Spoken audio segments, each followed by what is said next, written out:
दूर है और बहुत सारे साथियों को ये शिकायत है कि काहरा में नहीं हुआ, बंडियास में नहीं हुआ, जकियास में नहीं हुआ, चिली में नहीं हुआ और चंगा में नहीं हुआ। बहुत सारे इलाके, तो अभी तो बहुत टाइम है। आज की मीटिंगें मेरी मोटी मोटी जगहों पे पूरी रियासत में हो रही है कि 2.5 साल का वक्फा हुआ आपके और हमारे दरमियान, एक दूसरे से मिल नहीं सके। शायद आप टेलीविजन पे देखते हैं, लेकिन मैं आपको टेलीविजन पे नहीं देख सकता। और इन 2.5 सालों में बहुत सियासी और सेहत वाले इनकलाब हुए। मेरे ख्याल में आजाद हिंदुस्तान में जम्मू कश्मीर में इतने 2 बड़े इनकलाब कभी नहीं हुए। एक तो सियासत की वजह से, सियासत में 370 था, रियासत में सबसे माइक, इसमें दम ही इतना है। और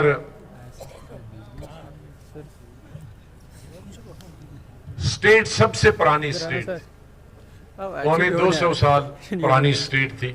इसके 2 हिस्से हो गए, तो एक बड़ा साने हुआ तो जो हमने कभी सोचा नहीं था। कभी ख्वाब में भी नहीं सोचा था कि इस स्टेट के 2 टुकड़े हो जाएंगे और एक यूनियन टेरिटरी बनी और चीफ मिनिस्टर की पावर्स गवर्नर को होंगे और मिनिस्टरों की और एमएलए की पावर्स अफसरों के हाथ में हो। ये एक बहुत बड़ा इनकलाब आया और एक रंज में, एक गहरे गम में रियासत का हर एक बाशिंदा चला गया। वो हमारा हिंदू भाई हो, हमारा मुसलमान भाई हो, वो सिख हो, ईसाई हो, वो लद्दाख का आदमी हो, कश्मीर का हो, जम्मू सूबे का आदमी हो। और दूसरा, दुनिया में एक ऐसी बीमारी फैल गई जिससे कोई बच नहीं पाया। दुनिया की सबसे बड़ी ताकतवर ममालिक, वो चाहे चीन हो, वो अमेरिका हो, रूस हो, जापान हो, बर्तानिया, वो भी उस बीमारी से बच नहीं पाए, कोविड की बीमारी से। और लाखों हमारे नौजवान, बुजुर्ग, माएं, बहनें, बेटियां, बहू बेटियां इस दुनिया से चली गई। आप में से भी अगर किसी घर में कोई ताजियत पहुंची है, चाहे मेरा हिंदू भाई हो या मुसलमान भाई हो, मैं अल्लाह से, भगवान से यही दुआ करता हूं कि अल्लाह उनको स्वर्ग में जगह दे, जन्नत में जगह दे, सामने मोबाइल और आप लोगों को हिम्मत दे। और जिक्र अब बीमारी का हुआ है, मोबाइल जो बीमारी अभी खत्म नहीं हुई। नीचे बैठो और मोबाइल को साइड करो। और मोबाइल थोड़ा नीचे से चलाओ, फोटो करके तो हट जाओ। मोबाइल को नीचे करो यार, क्यों करते हो? लेकिन मैं आपसे आज गुजारिश करूंगा कि मैं देख रहा हूं कि न होने के बराबर सबकी मास्क लगी, मास्क जरूर लगानी। अब बीमारी दूसरा फेज, तीसरा फेज शुरू हो रहा है, अपने आप को बचाना है। ये तो अपने हाथ में, मास्क लगाना तो अपने हाथ में, ये तो सरकार के हाथ में नहीं। तो इसलिए आने का मकसद, चाहे मैं यहां आऊं, चाहे डोडा जाऊं, चाहे बानहाल जाऊं, कश्मीर जाऊं या रजौरी पुंछ जाऊं, तो ये तो सिर्फ आप लोगों का हाल चाल पूछने के लिए।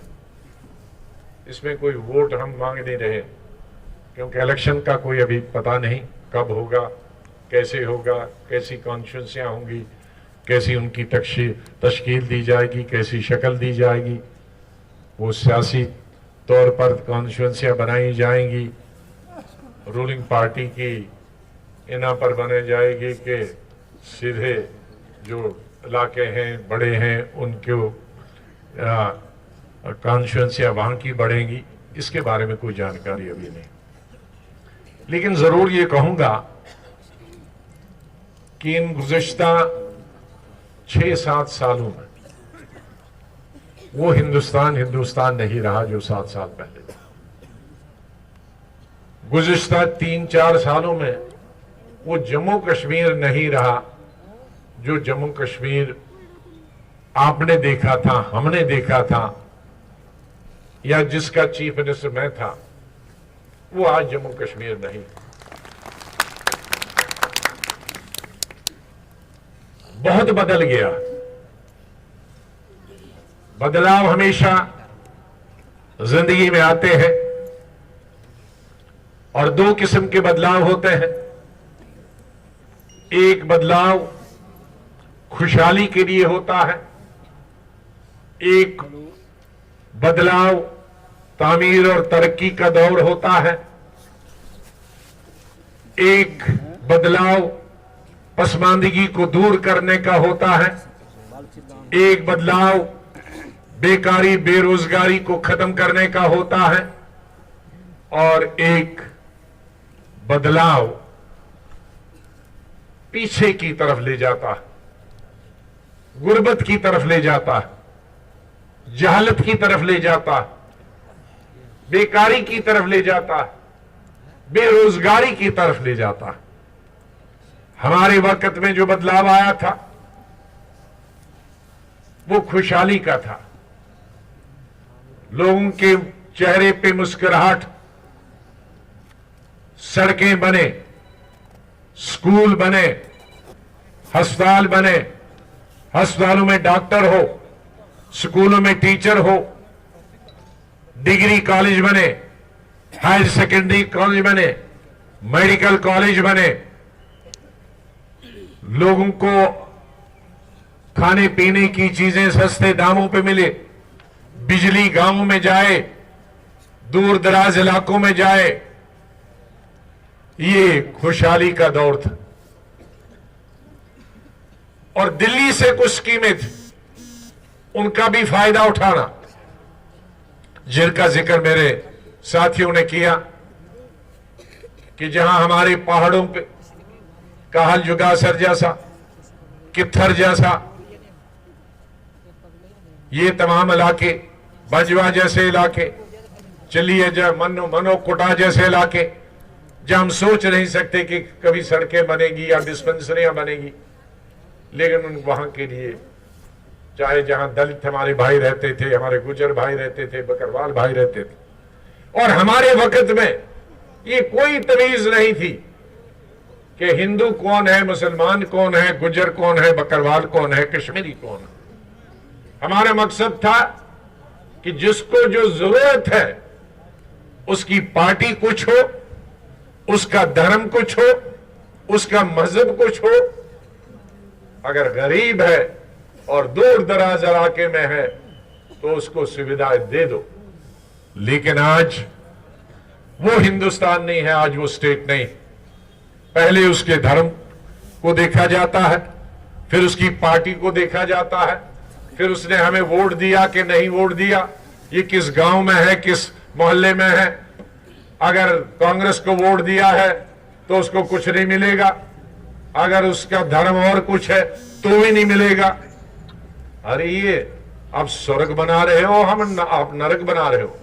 हमारा सपना था इस देश को, इस स्टेट को स्वर्ग बनाने का, कुछ लोग इसको नरक बनाने का सोच रहे हैं। ये इंसानियत के खिलाफ।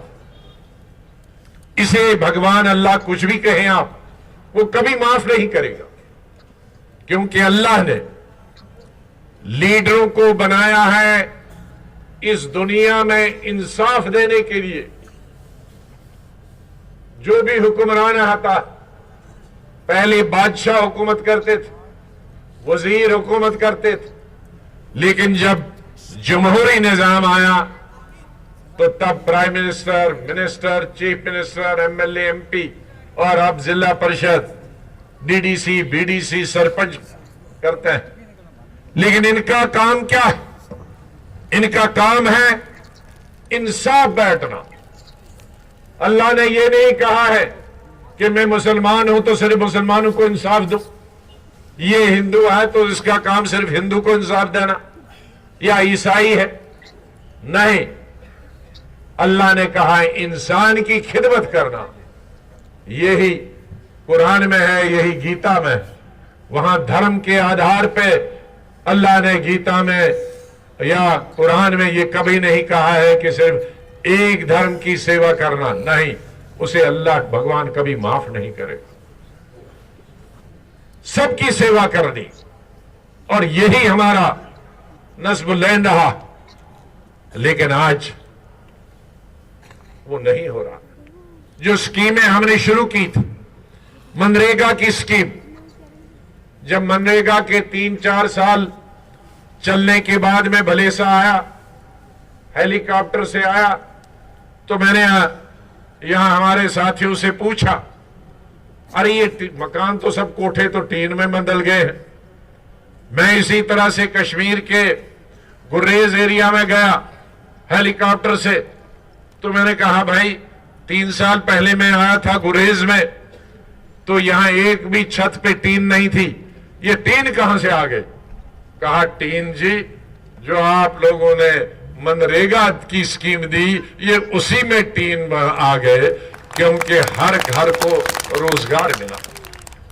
चीफ मिनिस्टर बनते वक्त हमने डबल शिफ्ट की, ट्रिपल शिफ्ट की। उसका मकसद था सड़कें डबल शिफ्ट में बनती थी। डबल शिफ्ट का मतलब क्या है? एक शिफ्ट में मजदूर 8 घंटे काम करता है, उसका मतलब है कि दूसरी शिफ्ट में दूसरे मजदूर जिनको पहली शिफ्ट में काम नहीं मिला, और तीसरी शिफ्ट जो सुबह तक काम करेगी, वो जिसको पहली और दूसरी में काम नहीं मिला, चाहे वो मैसन हो, चाहे वो त्रिखान हो, कारपेंटर हो या मजदूर हो। तो हमारे वक्त में तीनों वक्त में मजदूर, अगर एक वक्त काम नहीं मिला तो दूसरे वक्त में मिलेगा, दूसरे नहीं तो तीसरे वक्त में मिलेगा। लेकिन आज एक वक्त में भी काम नहीं मिल रहा, मजदूरों के पास काम नहीं है, क्योंकि सड़क का कोई काम नहीं है, स्कूल का कोई काम नहीं है, कॉलेज का कोई काम नहीं है, डिस्पेंसरी का कोई काम नहीं है, बिल्डिंगों का कोई काम नहीं। अगर है तो एक ही पार्टी के लोगों को मिलता है, तो दूसरे पार्टी रोटी नहीं खाएंगे, उनका परिवार फाका रहेगा। उसका चाहे धर्म कुछ भी, उसको भी तो रोटी खानी, उसको भी तो सुबह शाम खाना है। ये ऐसे लोग सरकार चलाने के लिए काबिल नहीं। जो मजहब की बुनियाद पे या पार्टी की बुनियाद पे इंसाफ बांटे, उनको राजनीति में नहीं आना चाहिए। उनको अपना पूजा पाठ, चाहे हिंदू हो मुसलमान हो, उनको पूजा पाठ कर दी चाहिए, राजनीति में नहीं। राजनीति में इंसाफ, जो इंसाफ नहीं दे सकता उसे राजनीति में नहीं आना चाहिए। तो मैं आज आपको ये भरोसा देने वाला, मैं आपको जानता हूं, ये मक्की की रोटी भी खाई, आज भी खाता हूं। वानी साहब पूछ रहे थे सुबह क्या खाएंगे, तो मैंने इनको बताया मक्की की रोटी गरम गरम, और उसमें घी या मक्खन और कुट के तो चीनी दे विच पा के, तो वो लाया था कप। मैंने कहा कप में नहीं होता है, इसके लिए देसी होता है, उसका हाथ में पकड़ने वाला, हाँ प्याला होता है। तो मैं आज भी प्याले से, मैं लंदन की किसी बड़ी होटल में भी खा सकता हूं, लेकिन मैं काहल जुगासर और किथर और मनो कोटा वाले चौधरी के भी खा सकता हूं, वो कचौरी और मक्खी और हाँ कचौरी और नमक वाली चाय, और फरवरी और मार्च में जो बर्फ से नीचे सरसों के पत्ते निकालते हैं, वो लाजवाब। तो इसलिए मैं आपकी हर तकलीफ को जानता हूं। पहले खेत होते थे, अब खेत नहीं है, सुगाड़ हो गई है। तो अब सुगाड़ भी खत्म नहीं हो गई, अब घर के बराबर जहां, ये नाज साहब की मिसाल है, इनके अल्लाह की मेहरबानी से हमें अच्छी जमीन थी, क्योंकि मेरे दादा तक उसका कोई भाई नहीं बचता था, एक ही बचता था, जो सब मर जाते थे। मेरा दादा भी अकेला था, उसके बाप भी अकेला ही बच्चा, उसका भी अकेला। तो वो जमीन बहुत अरसे तक ज्यादा चली, लेकिन इनके माशाल्लाह अच्छा 8-9 पैदा होते थे। तो आज इनके किसी के पास सुगाड़ भी नहीं है, ये छत पे लगाते होंगे सबसे। भाई गलत बात है। तो ये एक मैंने मिसाल दी। ऐसे ही यहां सब है, वो हिंदू है, गुज्जर है, कश्मीरी है। खेत तो खत्म हो गए, क्योंकि इतने बच्चे हुए, उनके बच्चे हुए, उनके बच्चे हुए, तो खेतों पे तो मकान बन गए। सुगाड़ था, फिर और बच्चा पैदा हो गया, शादी करके उसने ले लिया, तो अब रह गई छत। पहले थे तो उसमें आप कुछ लगाते सब्जी, उसमें आपने टीन लगा दी, तो अब वो भी नहीं हो रही है। इसीलिए जब मैं चीफ मिनिस्टर था तो हमने जो सरकारी जमीन पे थी, या गाय चराई या दूसरी सरकारी जमीन थी, लेकिन लोगों के, गरीब लोगों के कब्जे में थी, 30 साल 40 साल 50 साल, कम से कम उसमें सब्जी तो बनाते थे। कुछ में 1 क्विंटल मक्की तो निकलती थी, उसमें वो घास गाय के लिए, भैंस के लिए थोड़ा चारा तो सर्दियों में निकलता था। इसलिए मैंने मुफ्त दी थी, क्योंकि हमने अपने भाईचारे, अपने जंगलों में, पहाड़ों में, अपने गुज्जर भाइयों की, हमारे गद्दी भाई जो हिंदू है, उनकी हालत देखी, या हमारे यहां तो कश्मीरी भी वैसे ही है, या सब हिंदू, राजपूत, ब्राह्मण, उनकी हालत वैसे ही है। राजपूत तो नाम के ही हैं, ब्राह्मण नाम के ही हैं, हालत बेचारे उनको भी कोई पतली है, बिल्कुल ही पतली है। क्योंकि जब इलाका गरीब होता है तो वहां फिर एक बड़ा सब नहीं होता है, जमीन नहीं है तो सबके पास नहीं है, खेती नहीं है तो सबके पास नहीं। तो यहां हम अगर कहेंगे कि राजपूत बड़ा है, बेचारे का खाली पूत नाम है और राज कहीं नहीं है उसका। क्या भाई राजपूत भाई? और ब्राह्मण का भी यही हाल है, कश्मीरी का भी यही हाल है। गुजर बकरवाल की तो जिंदगी नहीं है, उनकी तो चमड़े उतर गई पूरे कई सदियों सालों से निकल के, और इधर से कपड़े फट जाते हैं वो कांटों में, झाड़ियों में गुजर के। तो इसलिए जमीन दी। लेकिन ये सरकार जो है, इनके चश्मे में काले चश्मे हैं, इनके नजर नहीं आता।